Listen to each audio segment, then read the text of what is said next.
beep, beep, beep, beep. His horn went beep, beep, beep. My car went in. So while the car's drying, there's not much else to do now. So we're going to do things like put the engine in, and basically anything that isn't going to touch the bodywork. So you're going to see us put the engine in now.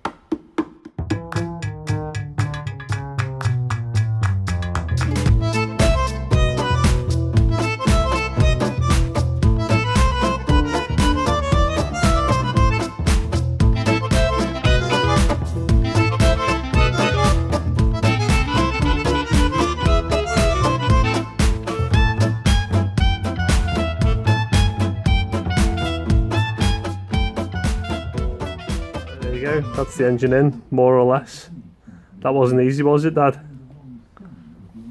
It's obviously an easy way of doing it. We made like pig's ear of lifting that in. Yeah. I used to be able to do that on my own years ago, but I can't remember how else I used to do it. We did a bit of rope on the end on the studs there, didn't we? Yeah. Start with 2 bricks, then 1 brick, then no bricks, then back to 2 bricks again, but we did it. I think the seat.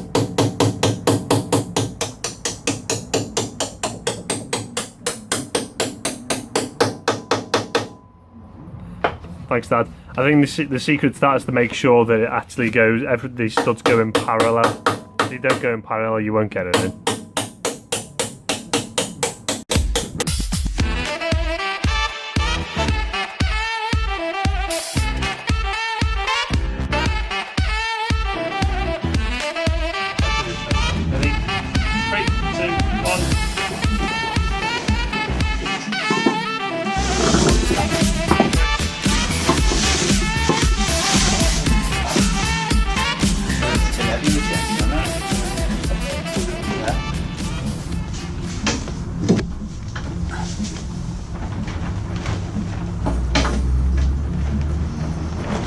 Right, as you can see, we've got the engine rear wheel in, possibly the first time for 30, 40 years.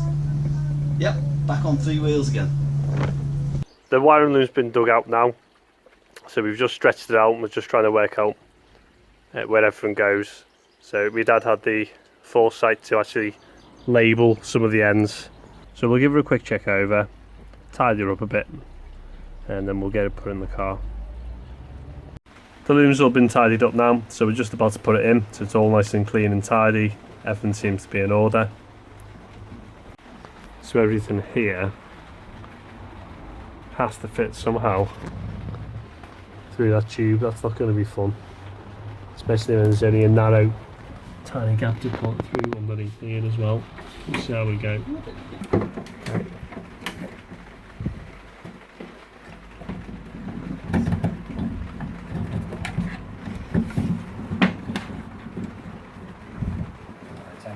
So we've managed to get most of the cables through the hole, but the last few, it's because it's the pipe's so full now, you can't really get them through individually. So what we've done is we've taped the last few through together. We're going to pull it through as one sole thing, and then what we'll do is we'll pull those red bits of tape off.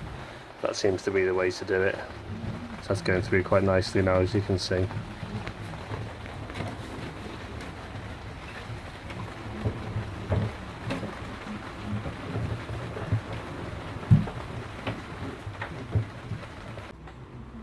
Well, that took a little bit of doing, but we did get it through. We had to use a bit of Vaseline to help slide it through in the end. In hindsight, it may have been easier to have pulled these bits apart and pulled it through the other way, but we've done it now. And remember when you're removing your old wiring loom to leave a piece of string or a cable in there so you can pull a new one back through, like we've done. So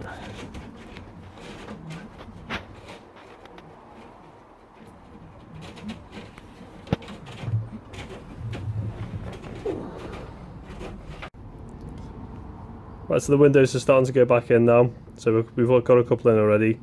So we're going to show you the process of one of the windows going in. So we start by getting this bit of rubber in.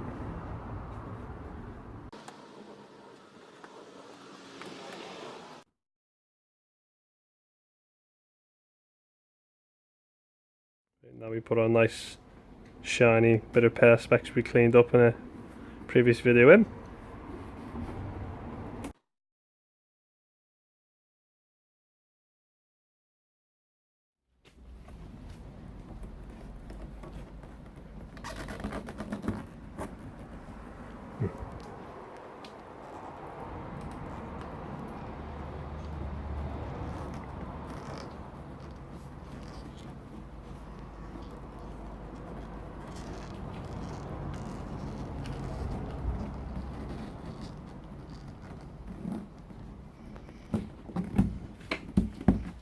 There we go. Little tip we picked up, just cut off bits of the old infill and stick them round the rubber, and you can see it actually centralises the windows in, makes it easier. There's various ways people do this, and we usually find it just by Let it focus for it. There you go. twisting that in, pushing with your thumb, twisting it in, pushing with your thumb, twisting, pushing in, twisting, pushing in. Okay, we've got this screwdriver that's been filed nice and smooth, and then we just run up like that. Carry on, pressing in, and pressing in, and then as we go. A bit of a technique to this, but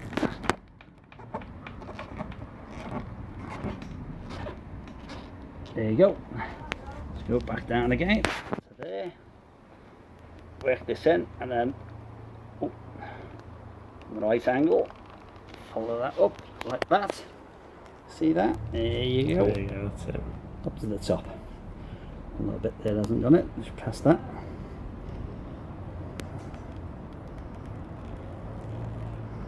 There you go. And then that's in nice and That was neat a now. screwdriver that's just been rounded off. In case you slip, you don't want to be scratching your new paintwork. Just keep doing that till you get to the end. And if we go onto this large window at the side here, again another tip we were given: leave a piece, because these do shrink, and in the past I've cut them off, and you end up with a gap in there. So leave it for a week or two. Got other things to do on the car, no problem, leave it, and then cut it off a week or two's time. Mike's top tip of the day. There we go, that's the side windows in. We're going to leave the back window till last.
Right, we've put fuel in, and possibly this is the first time in what, 30, 40 years they've been started. The ignition light's on. Fuel's in. Fuel's in, yeah, so we're going to give it a go. So I'm going to press the button and see what happens. Wait for the big bang. I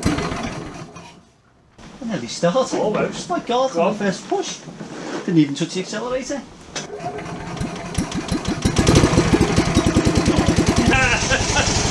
That's amazing. This engine has been run for so many years. Amazing that. All it's going to turn the fuel on, roughly set the point,